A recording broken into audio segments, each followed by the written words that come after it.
that's true. Naked Palpatine. Oh, you pick that one. Fresh out of the clone tank, nude Palpatine is my Well, that's the first thing I think of when you say Dark Empire Palpatine.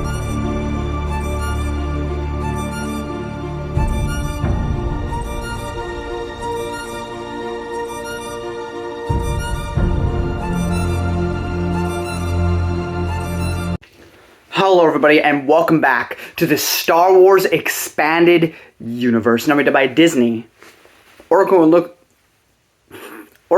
Lucasfilm, whichever way you slice it. Legends. Today I have for you Book 14, we're nearing completion, of the New Jedi Order's epic 19-book series, New Jedi Order, with the 14th book being titled Destiny's Way, written by Walter John Williams. John Williams, that's kind of funny. The only author, or one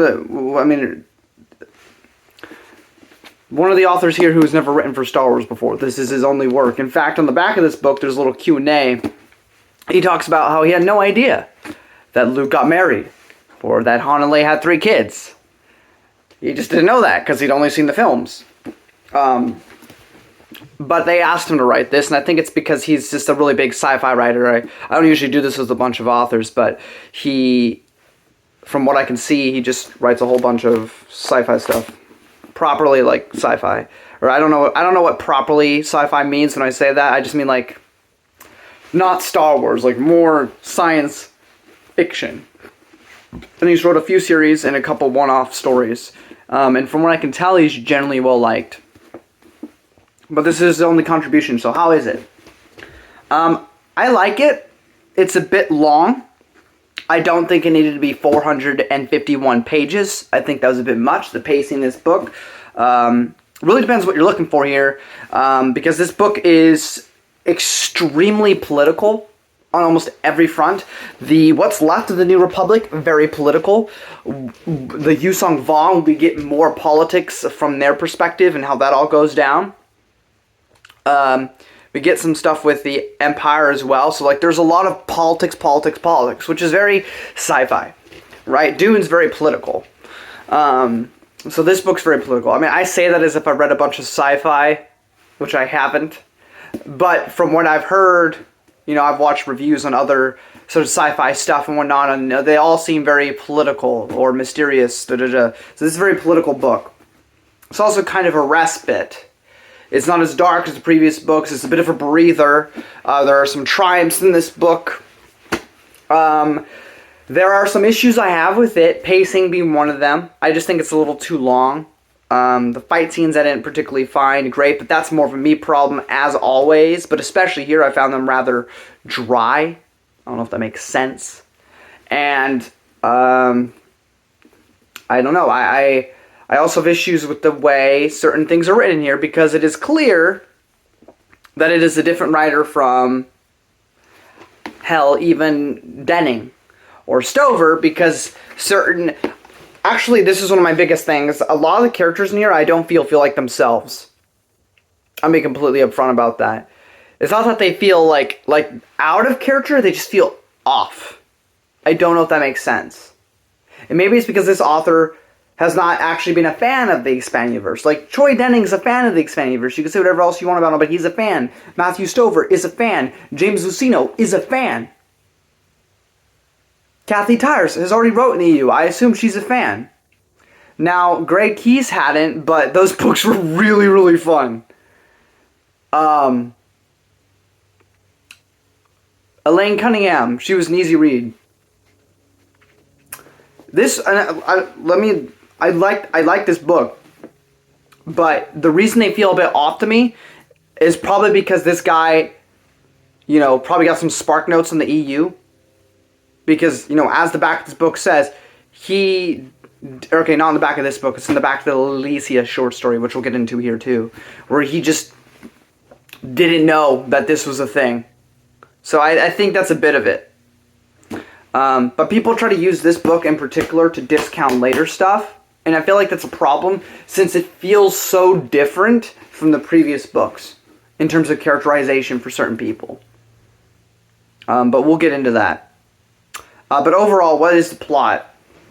Jason in Traitor had escaped the Yusong Vong with Vajir and is making it back to known space, making it back to his family. Jaina's still fighting in this war, but there's a bit of a respite right now because, you know, the Vong may have taken Coruscant, but they also like to be suicide bombers and do all this crazy stuff, and they're kind of hurting, right? Like, they can fight and fight and fight, but they're still losing men faster than they can replenish them.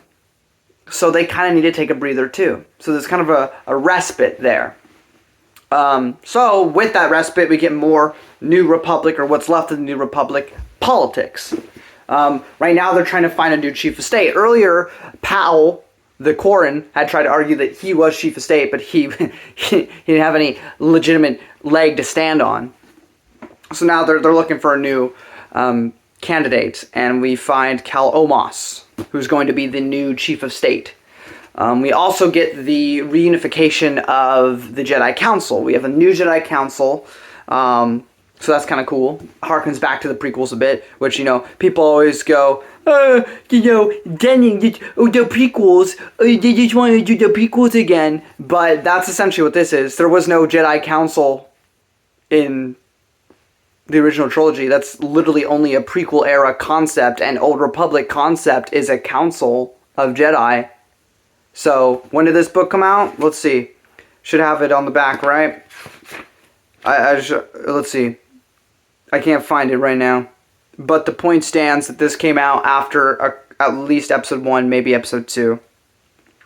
So, there was a Jedi Council. So now we're getting a Jedi Council in here. Oh my god, that's so lame. They're just trying to harken back to the prequels. No, shut up. You're just stupid. That's just the honest truth. You're just stupid. There's nothing wrong with having a Jedi Council. Oh my god, it's like the prequels. God forbid. It's okay. We got some really cool people in here. We got Luke as the new, like, Yoda, basically. We got Kip Dern as basically Mace Windu. You know? We got Seagal. We got Saba Sabatine on the council. I love Saba Sabatine, by the way. Still love her. Couple others that I'm forgetting right now. I think Kenneth Hamner is on there. Kip Dern's probably on. Or sorry, I already said Kip Dern. Kyle Katarn's probably on there, but Kyle doesn't get mentioned in the books. But yeah, so there's a new Jedi Council. Vergier's. This is the weird thing. We're going to talk about this in spoilers, but again, Traitor's one of the most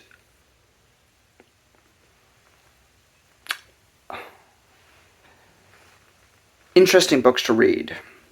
And it's very hard to talk about Traitor because everybody's got a different view of Traitor, but that's the way it was intended to be written, right?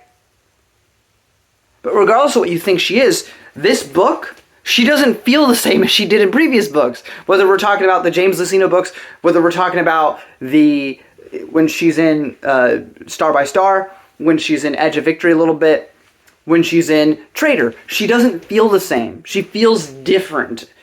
And the problem is that you have all these different authors writing her, and they all have a different perspective on what she's supposed to be, right? So I have no idea what she's supposed to be because it's contradictory. And people want to tell me that Jason's contradictory. Because I was trying to look at this as objectively as possible. Was this book going to destroy my notion of who Vergier was? Was this book going to prove to me and to everyone else who's been saying for years that she's this full-out Jedi? And I really tried to look for that. I try to look for Sith, because people argue that, even though I never agreed with that. I try to look for, she's actually just like the perfect Jedi. She's a Jedi, she's a Jedi, she's a Jedi, right? She's a Jedi, right? She's a Jedi, right? And I looked for it.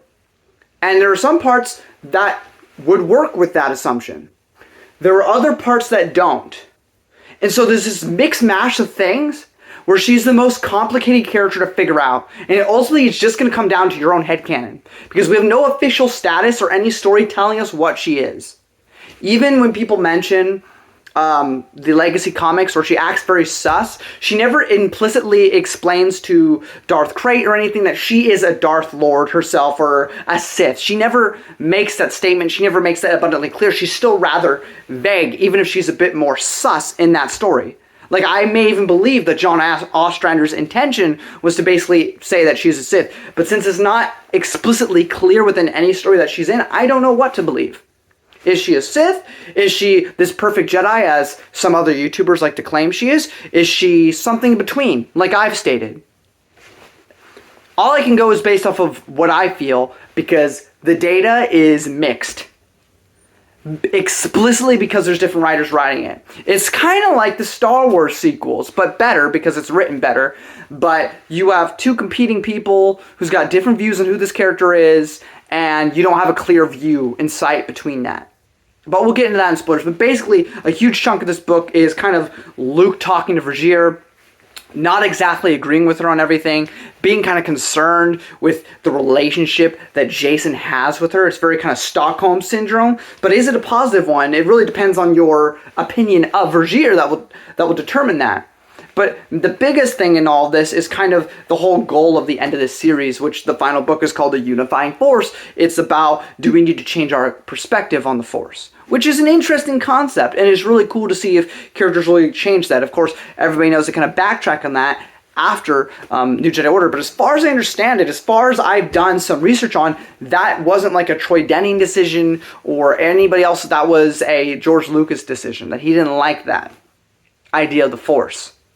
So if we're going to be mad at anybody, you got to be mad at George. But regardless, that's just the start of this. This will be kind of hammered in home and brought up more as the series goes on, as we develop and learn other things.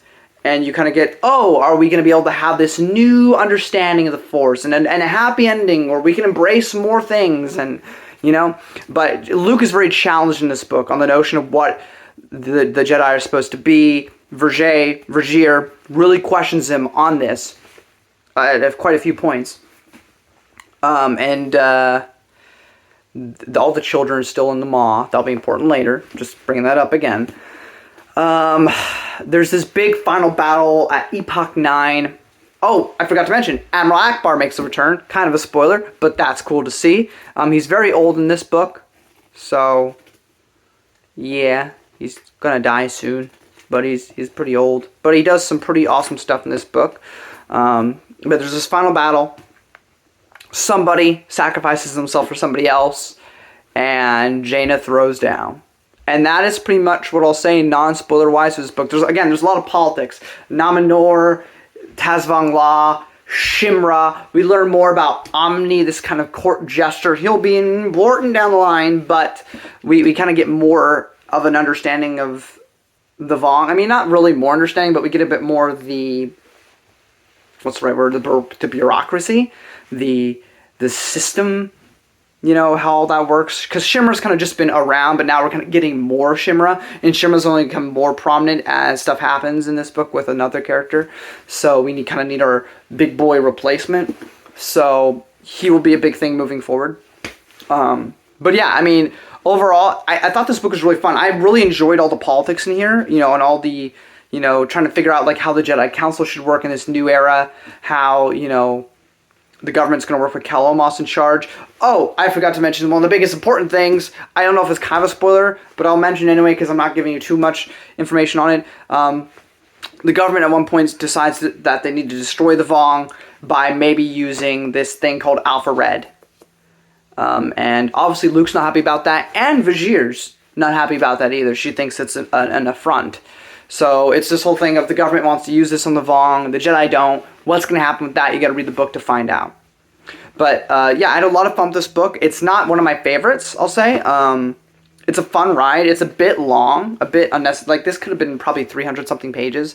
It didn't need to be 451 pages, but it's fun. It's a good time. And it is a good follow-up to Traitor in terms of, you know, moving the characters forward. We definitely see, I'll say explicitly clear right now without spoilers, Jason is definitely nowhere near evil. Except, he no longer really has an issue. Like, he doesn't want to needlessly kill people. If he has to, though, he will do it. Because before he would have a hissy fit about it. Now, oh, we gotta get in ships and shoot some people? Okay. Also, I will mention, because I really need to hammer this in, it is a small spoiler, near the end of the book, I won't give context as to why he's doing this, but Jason claims, they don't use the title, but it's supposed to be like Force Judgment or Electric Judgment, which is like the light side version of electricity, right? But he channels that through anger. So,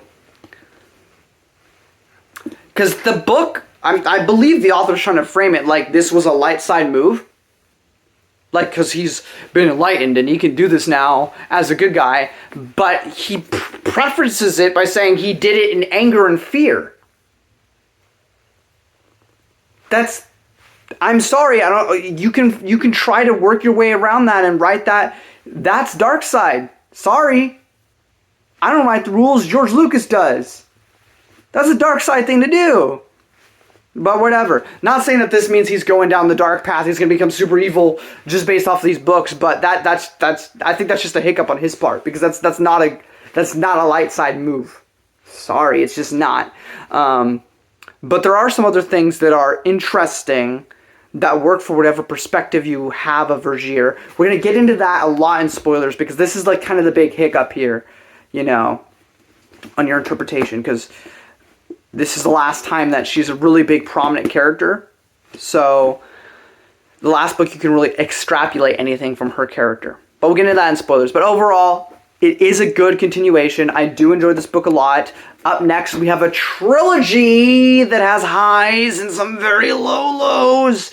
So we'll see how I feel about that as we get to that. Though I am going to take a small break because I cannot suffer through the Force Heretic trilogy back to back to back. So when we return, I'll be doing House of Duke of Caladan, Lady of Caladan, and Heir to Caladan.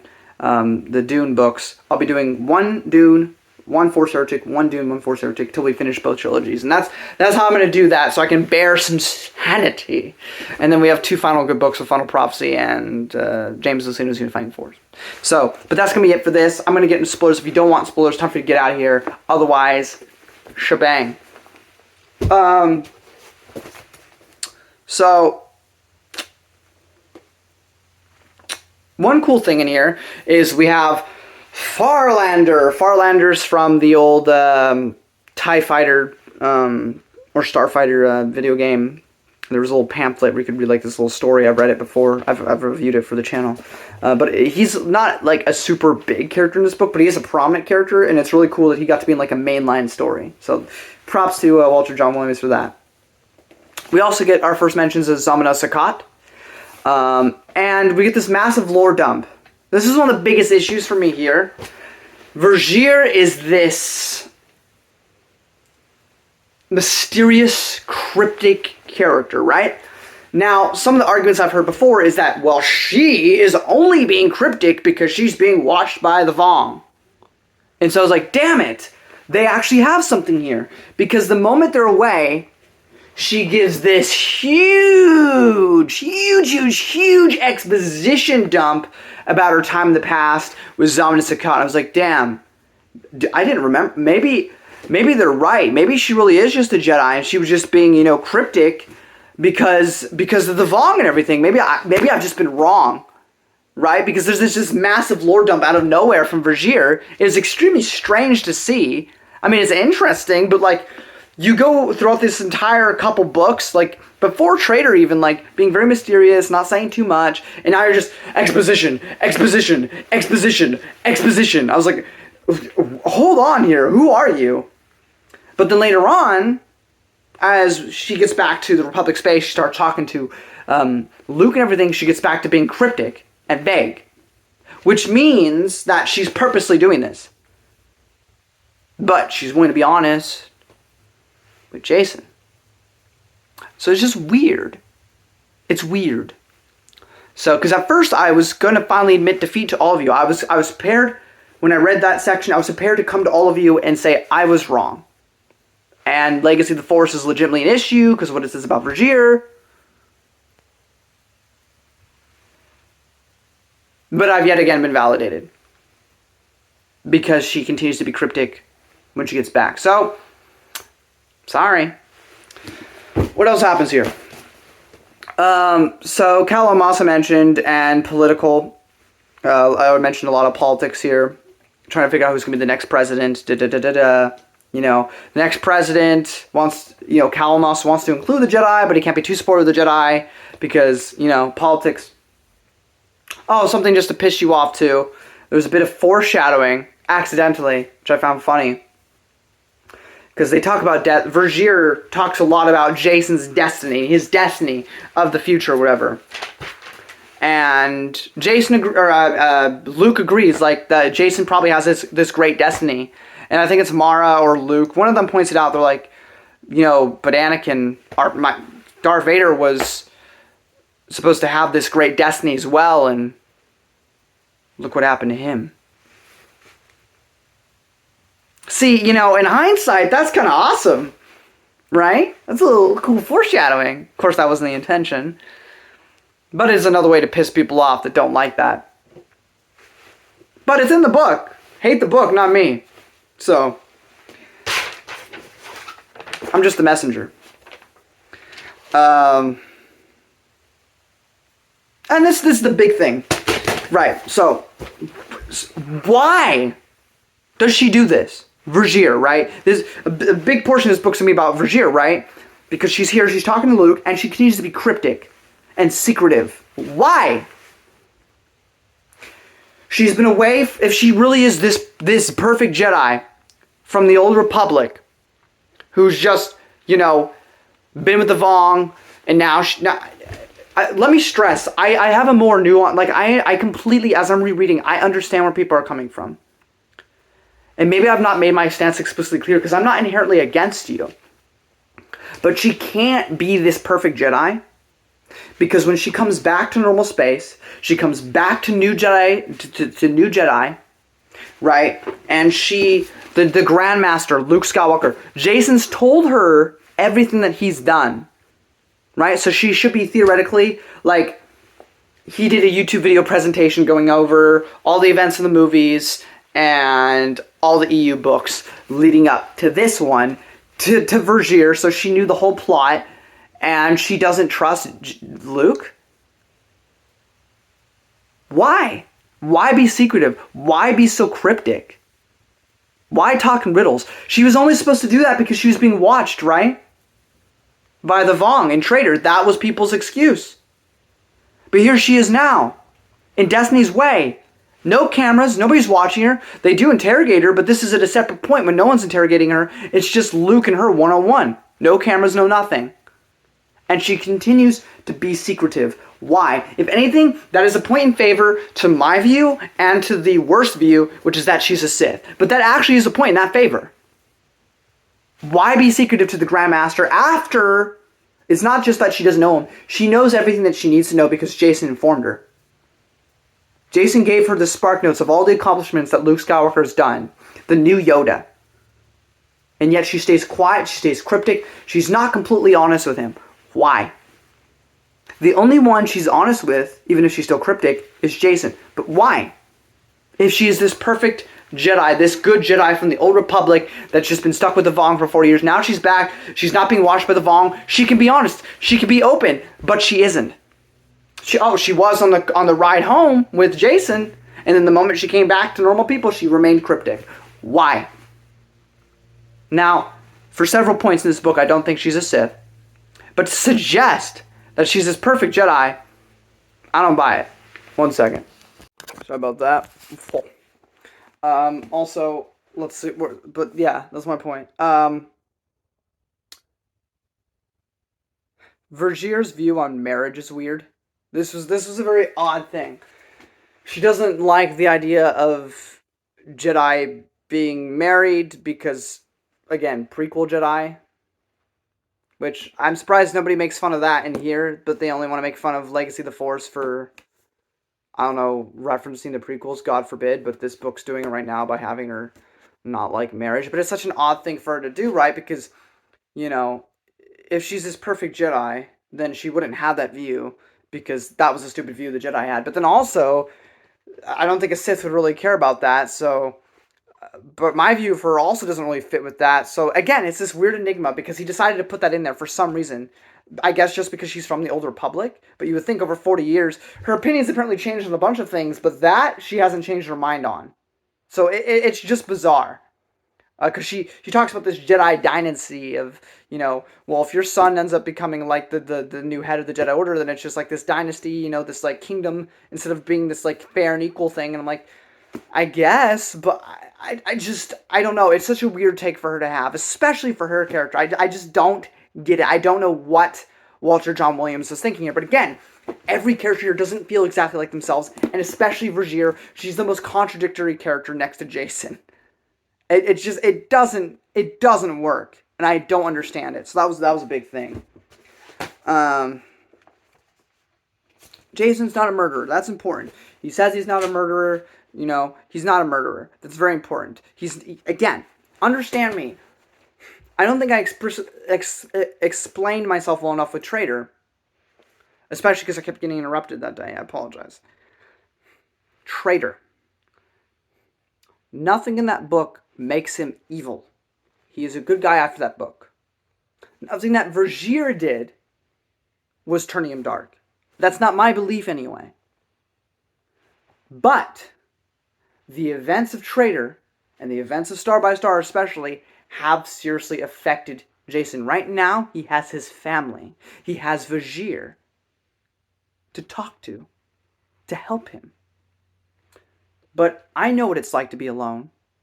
Have you ever gone an extended period of time by yourself with no interaction with anybody else? It gets lonely. A lot of you start to do a lot of thinking. So my only point is that I think as long as Jason's with his family, he's fine. But you take away Vergier, you take away his family, you put him on his own for an extended period of time, I think there's logical room there for him to change for the worse. Anybody being by themselves for a long period of time could be ways for the worse. I think the events of Traitor, I think Vergier's intentions were nothing but good things. She wants, in my opinion, Jason to usher in this new era for the Jedi, which I think me and other people would sort of kind of agree on. She wants Jason to usher in this new Jedi Order, this one that's more unified with the Force, right? This more perfect understanding of the Force. She believes Jason's destiny is to lead the Jedi into this new era, right? Which is kind of what unifying Force seems to imply. That's sort of the ending, right? That the Jedi are going to embrace a more broader view of the Force, and that's kind of the happy ending. No more stories after that, right? And that's kind of like the gist of that. I think that is basically Vergier's goal. She ultimately, in my opinion, this book is kind of contradictory of that, but her philosophy, her view is that dark and light, there's no spiritual realm to that. There's no actual dark and light entities, nothing like that. It is just you. And as long as you understand that, as long as you remain in the light of your heart, then you will never fall to darkness. And I think that is kind of her view, right? Now, I think the universe as a whole excludes that if we're counting supernatural encounters. It definitely doesn't verify that at all, because there's definitely spiritual forces in this world, light and dark. But Jason is a good person. He's a good person in these books. We see that. So he can never fall to the dark side. That's Vergier's view. She's tested Jason. She tested him for a year. She believes that Jason's heart is inherently good, uncorruptible. If Jason is a bad guy in the future, that's because Jason's bad. No other forces could ever make Jason. It's Jason's either good or he's bad. She believes Jason's inherently good, so there's no possible way. That is her view, which is why she rests everything on him. I don't even think it's from this book. If she's going to be that secretive of Luke, then I believe that she believes that that Luke is more corruptible than Jason is. But that's not what the universe supports. There is light and dark. It is a matter of you, but there's also external things, spiritual things that can affect you. The dark side is like a drug. It does seep into you the more you use it. It does affect your mind and your thinking capabilities, A heroin addict will be like, hey, heroin's really, before they do heroin, you really should do heroin. That's not good for you. After, like 6 doses, he's like, I need my heroin because now it's an addiction. It's your brain is, you don't need it. Your body doesn't need it. Drugs are bad for you, but your brain, your body is going to tell you you need more. Right? That's the same thing with the dark side. The more you use it, the more corruptible you become. Strong-willed people, some can come back from that. Luke did, Kip did. But it becomes easier the more you justify it. Luke has this intense fear of it, which is a strong motivating factor to not fall back into it. But, again, if Vergier's not around to guide him, and it's Jason by himself, I'm a good person. I cannot fall. Because there is no dark and light side. There's only good people and bad people. And I'm a good person. And again, he even says, I'm not a murderer. I do not kill people needlessly. And that is true. There's nothing here about him he's becoming this evil maniac. That's not the point. The point is, though, that if you believe yourself inherently good, then you can't be corrupted. Therefore, sometimes you may do things, you'd be like, okay, that was a mistake, or da-da-da, but I'm a good person. It'll be fine. We can work this out. We can return from this. Everything's fine. You can justify it. Again, people are going to get so mad at me. I'm not saying anything here is him bad. I'm just saying that down the line, when you're by yourself, you can justify things with that mindset that you are inherently good and that there's no such thing as light and dark. That's not where he's at right now, but he could go there in the future. I see that as a logical step by himself with no guidance. Christians learn the same thing on repeat at church, right? Jesus Christ died for your sins, right? You think after a year of going to church, you don't need to go to church anymore. You know the story, but you continue to go. Why? Because you forget. You forget parts. When life gets hard, you forget. And you fall back into things. You fall back into sin. It's just an analogy. If you're not religious, it doesn't matter. But the point still stands in sort of anything, right? Like when you're learning to drive, you don't just do it once and you're good. You continually practice, because if you don't, you won't remember. Right? You can't just do one driving practice session and be ready to go. You need to do that continuously until it becomes muscle memory.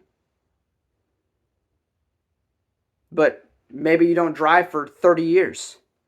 Maybe somebody cuts off your legs. Later on, you get robot legs. You go to drive a car again. You're going to have to learn again because it's been time. You have to have things reiterated in your head. But when you're alone, it goes away. Food for thought for later. This does not apply to right now. I'm just saying. This is my view of Vergier, even though it's a bit messed up here. And then we get the New Jedi Council, which I mentioned. I guess I did mention everybody that's on the council right now. At least it's mentioned in this book. Also, Kip has every right. This is what every author does. Every author puts Kip in a bad light. They all snicker and laugh at him as he gets upset about stuff. But he has every right to be upset. Luke's like, yeah, well, now we're gonna go on the offensive. And Kip, you were never inherently wrong, but this is how I meant it. He's like, well, why didn't you just tell me that then? I wouldn't have been a douche.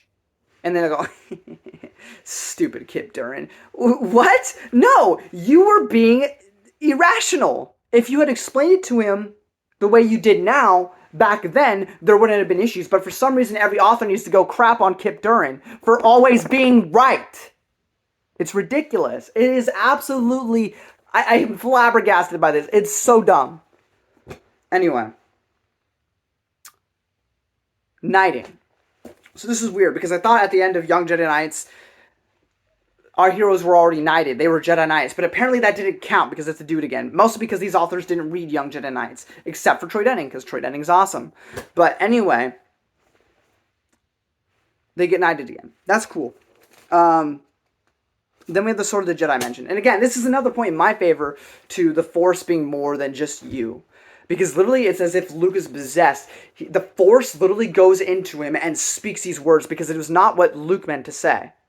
He knights everybody, knights Jason, knights all of them. Jaina comes up, and he gives this whole speech about how she's going to be the sword of the Jedi. How she's always going to be alone, and while she stands alone, she will, people will find shelter in the shadow that she covers, and that she will never know peace. Which is actually good foreshadowing for later series, if you count them. But otherwise, it's like, what does that mean? Because the story ends at New Jedi Order. What do you mean she'll never know peace? Apparently nothing, because it's all happily ever after that, right? Anyway, so it's a really cool speech, though, but it does point in my favor that the Force is not just static, that it's just your heart. No, there's something more to the Force than just us, because Luke literally gets possessed in this moment. Like, literally possessed. Like, he has no idea why he's saying this. It just kind of comes out from the Force itself, giving a prophecy to Jaina. And I already mentioned Alpha not too much to say there. I'm going to take a quick break. Ylesia is a short story written by Walter John Williams. You would read it after chapter 22 of this book and before chapter 23, which jumps this book up to being like 500 pages, technically, or close to it. But basically the whole story is from Thraken's perspective. He kind of gets forced by the Vong to be in charge of the Peace Brigade, which puts him in disfavor with the Corellian government. And then Jaina basically captures him and makes him help. But it was really great to see it from Thraken's perspective. Thraken's one of the most underrated villains of the Star Wars Expanded Universe. I think Thraken's actually really quite a great villain. I really enjoy seeing him in stories and stuff, and he's a lot of fun to read about. So I enjoy that we basically got most of the book from his perspective, or most of the little short story from his perspective. I thought that was cool. But it's basically a side quest, not really important to the main story, but if you wanted to read it, and I do recommend it if you like Thraken, you would read it, you would stop at chapter 22, read this, and then continue on to chapter 23. Now back to the main book. So, again, another point in favor to her not being a Sith. Vergier sabotaged Alpha Red so it wouldn't work, because she didn't want that to happen to the Vong. Because, again, the whole point of... I understand now where people are coming from with Vergier, that, she allowed the torture, she allowed that suffering for Jason because she needed him to understand the Vong. She wants to find a peaceful solution to the Vong. She doesn't want them all whole slaughtered. She wants to find a peaceful solution. That's what she wants Jason to figure out. She wants Jason to usher in this new Jedi Order, and she wants Jason to be the cause of finding peace between these peoples. And she thinks Alpha Red is an affront, so she kills it. That's not a Sith move. But again, based on contradictory evidence, I can't say that she's this perfect Jedi either. I think she's her own unique thing that has been made by her time alone. She thinks she knows better than Luke. She thinks she knows better than a Jedi. She thinks she knows the perfect way. She prophesies. She is the herald of this perfect new Jedi Order, and Jason is her pupil, her disciple, in issuing that out. Now, again, if you count later material, on my worldview, or my belief about this whole franchise, I don't think that Jason ends up fulfilling her wishes for him, which is actually very tragic. But I don't believe that she's as perfect Jedi either as people claim she is. Here's another point that was more on the Sith perspective here, because Jason explicitly mentions how he's become a master manipulator. Now, I don't know about you, but manipulators don't really sound like a very Jedi move. Like, sure, the Jedi have lied before, coerced, right? But it's weird to be kind of prideful in the fact that, oh yeah, since my time with Vergier, I've become kind of really good at manipulating people. Like, would you want to be manipulated, or would you want to be convinced? You see the difference? Like, convinced is somebody who speaks to you openly and honestly and convinces you that this is the right thing to do. Manipulation is that you are tricked into doing something. That you are tricked into whatever. Manipulation is inherently negative. Even if it's for a good cause. I manipulated Hitler into killing himself. Good cause, but you used bad means. Maybe that's... nobody likes him, so it's fine, but, manipulation is not an inherently positive move. So that is a point in the Sith favor. I, of course, don't believe that, but it is something that I think sets her apart from a Jedi, as I don't think Jedi would inherently want to teach that. Like, sure, under necessary circumstances, but he's really kind of like, yeah, I'm a master manipulator. I mean, I don't necessarily, love doing that, but if it needs to be done, I can do it. It's kind of weird. By the end of this book, also, Nominor gets in trouble with the Vong. He has to go into hiding. This will be a big story arc for him moving forward. And then Vergier, she sacrifices herself for Jason. And again, not a very Sith move. She allows herself to die for the sake of him. But again, the whole thing is that I don't think she's a perfect Jedi either. You know, I think she truly loved Jason. She truly believed that he was the future. And she was willing to ensure that future by allowing herself to die so that he may live. She was a great character. And despite the fact that we may disagree, I think we can all agree that she's one of the most fascinating characters to ever grace Star Wars. And last but not least for this book, Jaina kills Taz Vong La. Taz Vong La, who's been basically in the story since, I think, the first book by James Luceno, is now out of the picture. He's been a part of the series for a long time. It was a major character death. It may be a villain, but it's still a major character death. So that's pretty crazy. And we leave on for our next adventure, the Force Heretic Trilogy, which we will get to later. Thank you all so much for watching. If you enjoyed this video, give it a thumbs up, sharing episode a ton. Don't forget to subscribe. And if you disagree with me, that's okay. Let me know why in the comment section below. I am fascinated to hear your opinion. You know, I don't hate you. I know I make this grandiose statements on the internet like, you're wrong, da da da. That's me having fun. It's me venting a bit. But I don't mind if you have a different opinion. I do think I make some valid arguments, but let me know what you think in the comment section below. Anyway, until next time, guys, may the Force be with you.